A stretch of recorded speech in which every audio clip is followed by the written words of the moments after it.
Could you explain the criteria you look at when selecting your stocks? Well, we look at, and I'm glad you came. I hope there's a large group. I got a note, I think, from your teacher on that.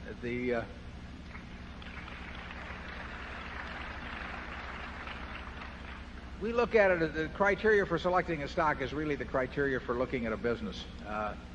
We are looking for a business we can understand. That means they sell a product that we think we understand, and we understand the nature of their competition, what could go wrong with it over time.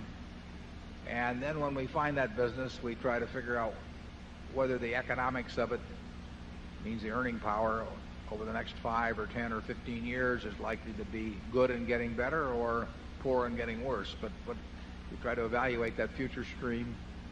And then we try to decide whether we're getting in with some people that we feel comfortable being in with. And then we try to decide what's an appropriate price for what we've seen up to that point.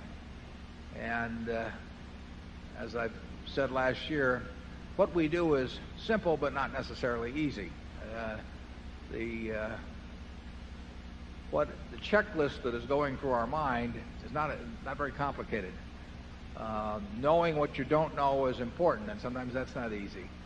And knowing the future is definitely it's impossible in many cases in our view, and it's difficult in others, and sometimes it's relatively easy, and we're looking for the ones that are relatively easy. And then when you get all through, you have to find it at a price that's interesting to you, and that's very difficult for us now, although there have been periods in the past where it's been a total cinch. And that's what goes through our mind. If you were thinking of buying a service station or a dry cleaning establishment or a convenience store in Omaha to invest your life savings in and run as a business, you think about the same sort of things. You think about the competitive position and what it would look like 5 or 10 years from now, and how you were going to run it, who was going to run it for you, and how much you had to pay. And that's exactly what we think of as when we look at a stock, because a stock is nothing other than a piece of a business. Charlie? Yeah, if finance were,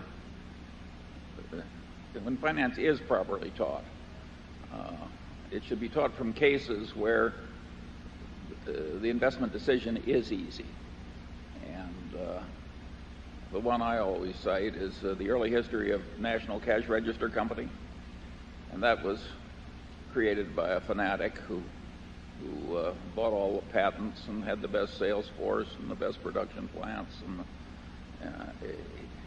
he was a very intelligent man and passionately dedicated to the cash register business. And of course, the cash register business was a godsend to retailing when cash registers were invented. So that was the pharmaceuticals of a former age.